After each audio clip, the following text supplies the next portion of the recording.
दोस्तों नमस्कार। मैं नाथ सुनांचली कथा कहानी और उपन्यास के इस अंक के साथ पुनः हाजिर हूँ।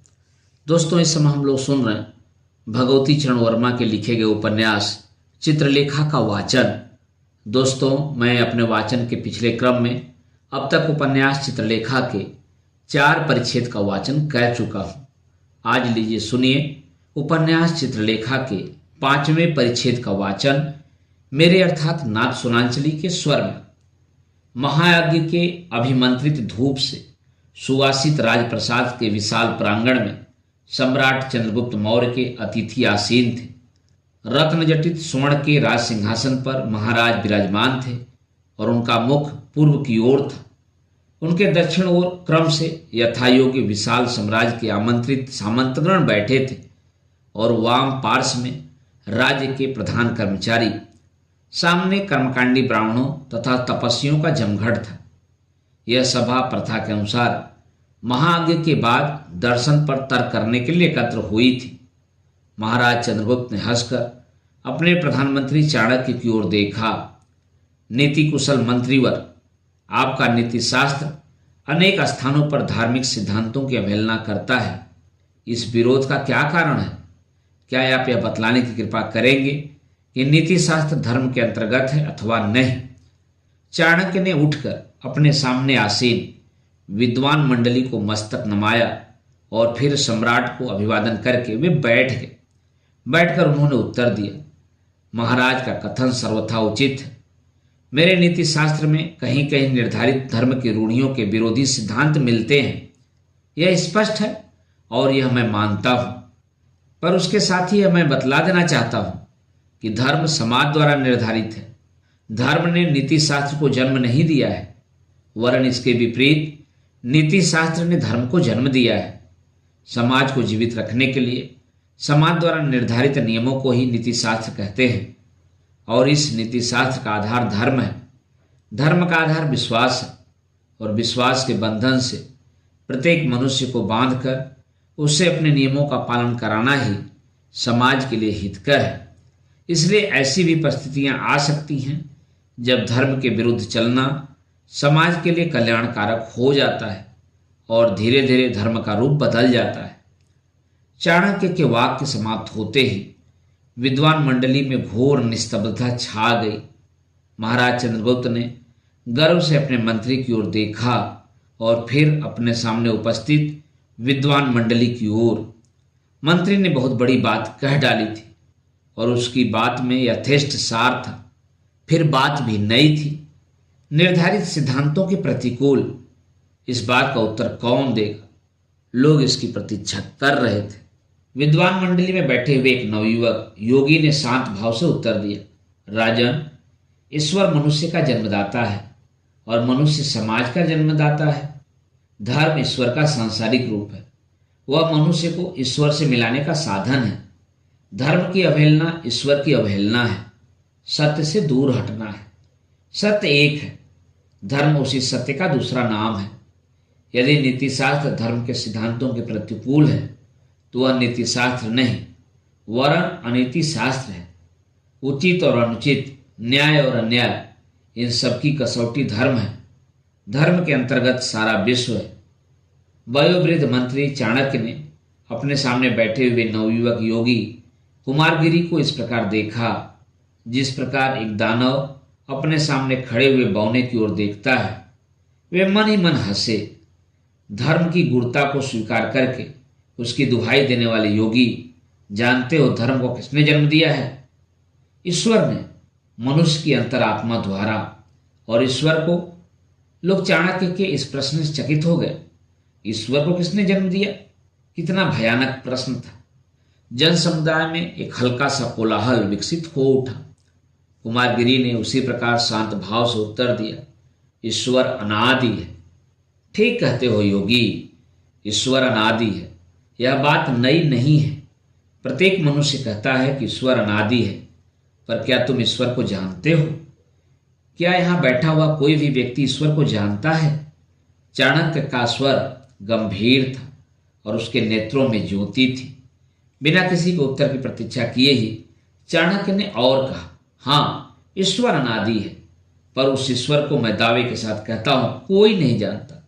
वह कल्पना से परे है, वह सत्य है, पर इतना प्रकाशवान कि मनुष्य के नेत्र उसके आगे नहीं खुले रह सकते। उस सत्य को जानने का प्रयत्न करो, उस ईश्वर को पाने के लिए घोर तपस्या करो, पर सब व्यर्थ है, निष्फल है।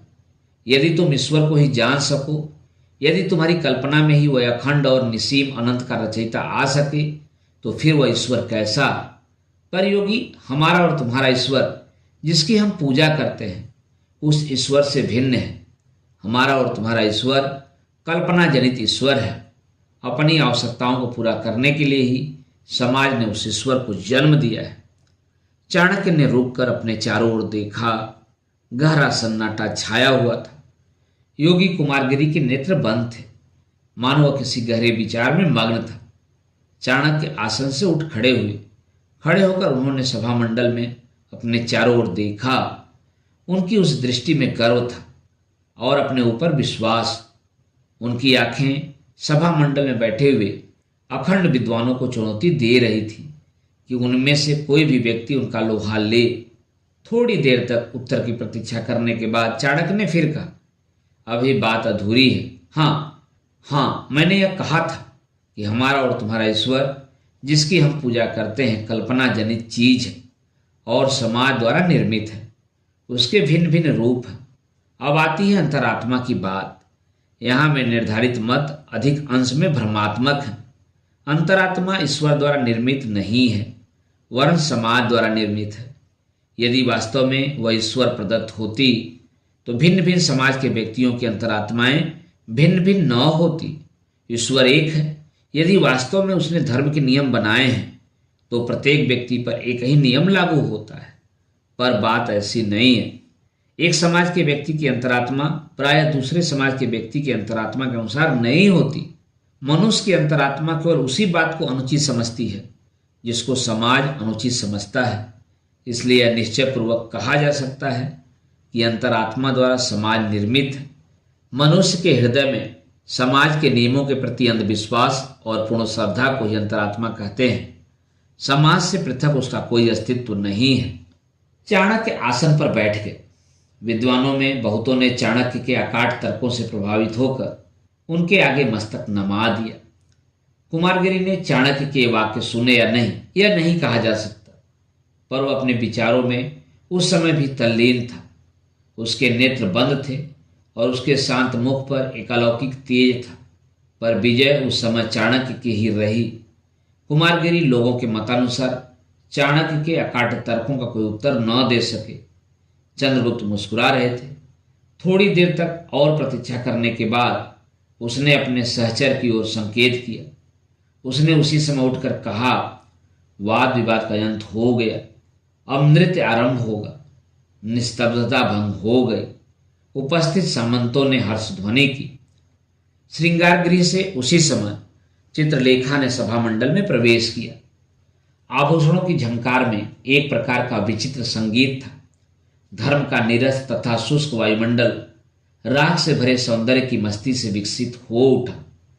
कांपती हुई उषा के धुंधलकेपन को चीरते हुए मानव प्रातःकालीन सूर्य के अरुण प्रकाश ने प्रवेश किया। हेमंत के शीतल तथा शुष्क वायु में मधुमास के हल्के ताप और मतवाले सौरभ का समावेश हुआ। सारा वातावरण ही बदल गया। प्रांगण के बीचों बीच खड़ी होकर चित्रलेखा ने सबसे प्रथम सम्राट चंद्रगुप्त को अभिवादन किया। उस समय उसके सौंदर्य में अभूतपूर्ण आकर्षण था। उसका मुख पूर्णिमा के चंद्रमा की भांति था और उसकी लहराती हुई वेणी नाग की भांति थी, जो बीच से त्रस्त होकर चंद्रमा से उसका अमृत छीनने को उसे लिपट गया हो। उसकी वेणी में गुथे हुए मुक्ताजाल इस प्रकार सुशोभित हो रहे थे मानो चंद्रमा को संकट में देखकर ताराकावली पंक्ति में बंधकर काले नाग से भिड़ गई हो। उसके शरीर पर महीन रेशम का दुपट्टा पड़ा हुआ था, जिसका होना अथवा न होना दोनों ही बराबर थे। उसके नीचे उसकी महीन जरी से कढ़ी हुई रेशम की चोली थी, जिससे उसके सुडौल उरोजों की आभा फूट निकलती थी। स्वर्ण तारों का लहंगा वह पहने हुए थी, जो रात्रि के उज्जवल प्रकाश में चकाचौंध उत्पन्न कर रहा था। रत्न जटित आभूषणों से वह लदी थी। उस समय वह साक्षात लक्ष्मी रूप में थी। महाराज को अभिवादन करने के बाद चित्रलेखा ने उपस्थित सामंतों की ओर अपनी हंसती हुई दृष्टि डाली। सामंतों का उल्लास सभामंडल में प्रतिध्वनित हो उठा। प्रत्येक उपस्थित सामंत को उसकी दृष्टि कृतज्ञ करने के बाद बीजगुप्त पर रुक गई। इस बार उसकी आंखों की मुस्कुराहट उसके मुख पर भी दौड़ गई। बीजगुप्त मुस्कुराया। चित्रलेखा के मौन अभिवादन का मौन उत्तर मिल गया। चित्रलेखा ने अब विद्वान मंडली के सामने अपना मस्तक नमाया। जिस समय वह अपनी दृष्टि उस ओर से हटा रही थी, उसने कुमारगिरी को देखा और उसकी दृष्टि उस नवयुवक योगी पर रुक गई। थोड़ी देर तक उसकी दृष्टि कुमारगिरी पर इस प्रतीक्षा में रुकी रही कि वह उसकी ओर देखे, पर ध्यानवस्थित योगी उस समय किसी दूसरे संसार में था। निराश होकर चित्रलेखा ने उधर से आंखें हटा ली। सारंगी ने मृदंग के गंभीर ताल के साथ कल्याण के स्वर भरे। वह हल्का सा हर्ष से पूरित जनरव जो चित्रलेखा के प्रवेश के साथ ही आरंभ हुआ था, एक क्षण में शांत हो गया। चित्रलेखा के सुंदर कमल से कोमल पैरों ने घुंघरुओं के साथ सम पर ताल दिया और नृत्य आरंभ हो गया। चित्रलेखा जिस स्थल पर जाती थी, विद्युत की भांति चमक उठती थी। मृदंग का ताल मानो मेघों का गंभीर गर्जन था। चारों ओर गहरा सन्नाटा छाया हुआ था। प्रत्येक व्यक्ति मंत्रमुग्ध सा कला के सरोज प्रदर्शन को निरख रहा था। एकाएक कुमारगिरी ने अपने नेत्र खोले। उनके नेत्रों से उस समय एक प्रकार की दैवी ज्योति दीप्यमान हो रही थी। वे उठ खड़े हुए। उठकर उन्होंने गंभीरतापूर्वक कहा, मंत्री चाणक्य, मैं ईश्वर को जानता हूं और तुम्हें तथा सारी सभा को संतुष्ट करने के लिए इसी स्थल पर ईश्वर को दिखला भी सकता हूं। सभा का सन्नाटा भंग हो गया। कुछ लोगों ने कुमारगिरी के ये वाक्य सुने और कुछ ने नहीं। न सुनने वालों में अधिकतर नवयुवक सामंतगण थे जो नृत्य देखने में व्यस्त थे। उन्होंने चिल्लाकर कहा, उस योगी को बिठला दो। चित्रलेखा ने भी योगी के वाक्य नहीं सुने। वह उस समय नृत्य में व्यस्त थी। उसके पैरों में अजीब जादू था। कला का भूतपूर्व कौशल था। महाराज चंद्रगुप्त ने चाणक्य की ओर एक अर्थपूर्ण दृष्टि डाली और चाणक्य ने सम्राट की ओर। योगी कुमारगिरी एक बहुत बड़ी बात करने पर तत्पर थे। चाणक्य ने उठकर कहा, सामंतगण तथा विद्वानों, योगी कुमारगिरी का दावा है कि वे ईश्वर को जानते हैं और इसी स्थल पर इसी समय सब लोगों को ईश्वर के दर्शन भी करा सकते हैं। महाराज सहमत है, अतः थोड़ी देर के लिए नृत्य को स्थगित करा देना ही उचित है। इस बार सामंतों ने यह सुना और साथ ही चित्रलेखा ने रुककर क्रोध भरे नेत्रों से चाणक्य की ओर देखा और उससे दुगने क्रोध के साथ कुमारगिरी की ओर। इसके बाद वह चुपके से कोने में जाकर बैठ गई। चाणक्य ने उठकर कहा, योगी कुमारगिरी, हम सब ईश्वर को देखने के लिए प्रस्तुत हैं। कुमारगिरी ने अपना आसन छोड़ दिया। उनके उठने के साथ सभामंडल में घोर निस्तब्धता छा गई। उठकर वे सभामंडल के बीचों बीच खड़े हो गए। कुछ देर के लिए उन्होंने अपने नेत्र बंद कर लिए। इसके बाद उन्होंने कहा, उपस्थित पंडितों और सामंतों, मेरी ओर देखो। लोगों ने देखा कि योगी कुमारगिरी जहां खड़े थे उसी के पास यज्ञ वेदी से एक अग्नि शिखा निकली और वह शिखा छत की ओर बढ़ने लगी। उस अग्नि शिखा का प्रकाश ग्रीष्म ऋतु के मध्याह्नकालीन सूर्य के प्रकाश से कहीं अधिक तीव्र था। छत पर पहुंचकर वह उसको भेद गई और आकाश की ओर बढ़ी। धीरे धीरे वह पतली सी अग्नि शिखा आकार में बढ़ने लगी और उसका प्रकाश इतना तीव्र हो गया कि लोगों के नेत्र उस प्रकाश को सहन न कर सकने के कारण बंद होने लगे। पर आश्चर्य की बात यह थी कि उस अग्नि शिखा में ताप न था, केवल प्रकाश था। कुमारगिरी ने कहा, यह सत्य है। चाणक्य चिल्ला उठे, योगी, तुम झूठ बोलते हो, वहां तो कुछ नहीं है। इस बार लोगों ने चाणक्य की ओर आश्चर्य से देखा। योगी कुमारगिरी ने कहा, क्या वयोवृद्ध मंत्री सत्य के प्रकाश को नहीं देख सकते? चाणक्य ने फिर कहा, कैसा प्रकाश? वहां तो कुछ नहीं है। कुमारगिरी ने चाणक्य को कोई उत्तर न दिया। उन्होंने फिर कहा, और देखो। इस बार वह अग्निशिखा धुंधली होने लगी और अग्निपुंज में परिणित हो गई। उस अग्निपुंज में लोगों ने अनेक प्राणी देखे जो उसी में एक ओर से निकलते और दूसरी ओर से लोप हो जाते थे। उसी अग्निपुंज में लोगों ने विशाल नगर बनते और नष्ट होते देखे। उन्होंने उसमें पृथ्वी, जल, वायु तथा आकाश देखे। धीरे धीरे वह सब लोप हो गया और वहीं अग्निपुंज रह गया। योगी कुमारगिरी ने कहा, और यह ईश्वर है। चाणक्य इस बार पागल की भांति चिल्ला उठे, मुझे कुछ नहीं दिखलाई देता। योगी, मैं फिर कहता हूं, तुम झूठ बोलते हो। कुमारगिरी ने आंखें बंद कर ली। सब कुछ लोप हो गया। आंखें खोलकर उन्होंने हंसते हुए कहा, मंत्री, मैं यह कहूंगा कि तुम झूठ बोलते हो और मेरे इस कथन के साक्षी सारी सभा है। यहां पर उपस्थित सज्जन तुम्हें इसका उत्तर देंगे। लोग चिल्ला उठे, मंत्री झूठ बोलते हैं क्योंकि हमने सत्य और ईश्वर दोनों को देखा है। मर्माहत चाणक्य ने इस बार चंद्रगुप्त की ओर देखा। सम्राट ने भी कहा, मंत्री, कुमारगिरी झूठ नहीं बोलते। हमने सत्य और ईश्वर को देखा है। मेरी आंखों ने आज प्रथम बार मुझको धोखा दिया है। नवयुवक योगी है। मैं हारा और तुम जीते। इतना कहकर चाणक्य बैठ गए। योगी कुमारगिरी ने चलने को पैर उठाए ही थे कि उन्हें नर्तकी चित्रलेखा के शब्द सुनाई दिए, योगी ठहरो, मेरे भ्रम का निवारण अभी नहीं हुआ। लोगों की आंखें चित्रलेखा की ओर घूम पड़ी। जन समुदाय का कौतूहल बढ़ गया। योगी कुमारगिरी को रुक जाना पड़ा। आगे बढ़कर चित्रलेखा ने कहा, योगी, तुमने जो कुछ दिखलाया था वह मैंने नहीं देखा। मंत्री चाणक्य को सब लोग झूठा ठहरा सकते हैं, पर मैं नहीं। मैं तुमसे सत्य और ईश्वर की दुहाई देकर पूछती हूं कि क्या वास्तव में तुमने भी सत्य और ईश्वर के उस स्वरूप को देखा है जिसको तुमने सारी सभा को दिखलाया है। नर्तकी की आंखें योगी की आंखों से मिल गईं। योगी की आंखों में विश्वास का तेज था और तपस्या का बल, और नर्तकी की आंखों में उल्लास की चमक और अविश्वास की आभा थी। कुमारगिरी के मुख से अचानक ही निकल पड़ा, नहीं। लोग चौंक उठे। मंत्री चाणक्य आह्लाद से विवल होकर उठ खड़े हुए, पर चित्रलेखा ने उस ओर ध्यान नहीं दिया। योगी, क्या यह ठीक है कि तुमने अपनी आत्मशक्ति से सारे जनमंडल को प्रभावित करके अपनी कल्पना द्वारा निर्मित सत्य तथा ईश्वर का रूप दिखलाया है? झूठ मत बोलना। मैं सत्य और ईश्वर की दुहाई देकर तुमसे यह प्रश्न पूछ रही हूं, और यह भी याद रखना, तुम योगी हो। कुमारगिरी ने कुछ सोचकर उत्तर दिया, ठीक कहती हो। यह प्रश्नोत्तर सुनकर लोग स्तब्ध रह गए। चित्रलेखा ने फिर पूछा, एक और प्रश्न है। क्या यह भी ठीक है कि जिन लोगों की आत्मशक्ति इतनी प्रबल है कि वे तुम्हारी आत्मशक्ति से प्रभावित नहीं हो सके, उन लोगों को तुम अपनी कल्पना जनित चीजें नहीं दिखला सके? सभा में विचित्र हलचल मच गई।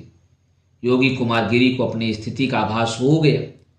कुछ देर तक सोचकर उन्होंने उसी तरह शांत भाव से उत्तर दिया, जो ईश्वर पर विश्वास करता है उसी में आत्मशक्ति है।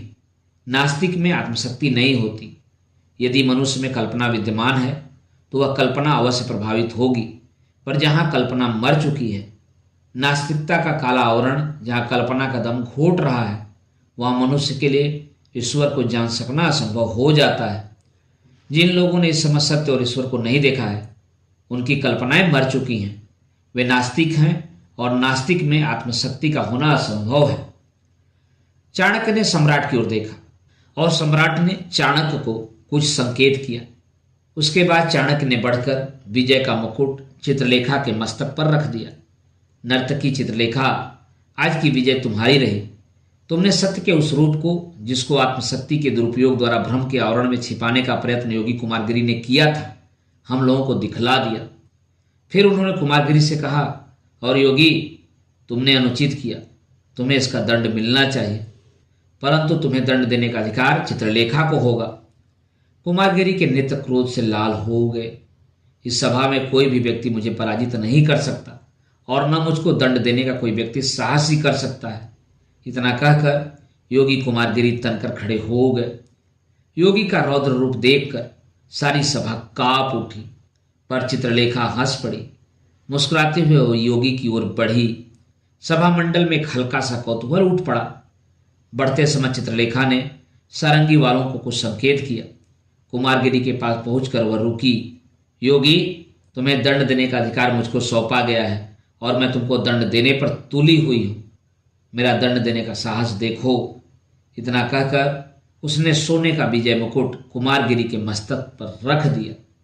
उसी समय सारंगी में ईमन की गत बजी और चित्रलेखा बिजली की भांति सम पर चमक उठी। नृत्य आरंभ हो गया।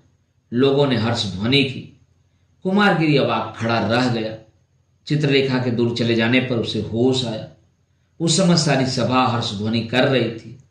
दंड और पराजय, इन पर विचार करना होगा। योगी कुमारगिरी कह उठा और तेजी के साथ वह सभा मंडल के बाहर चला गया। दोस्तों, अभी आप सुन रहे थे भगवती चरण वर्मा के लिखे गए उपन्यास चित्रलेखा के 5वें परिच्छेद का वाचन मेरे अर्थात नाथ सुनांचली के स्वर में। दोस्तों, इस उपन्यास के आगे के परिच्छेद का वाचन आप मेरे वाचन के अगले क्रम में सुन सकते हैं। दोस्तों, यदि आप चाहते हैं कि चित्रलेखा को पूरी तरह सुने तो आप कथा कहानी और उपन्यास के प्लेलिस्ट में चित्रलेखा को सर्च कीजिए और वहां पर उसे ओपन कीजिए। इसके बाद क्रम से पूरे उपन्यास को सुन लीजिए। तो मिलते हैं दोस्तों। धन्यवाद। नमस्कार।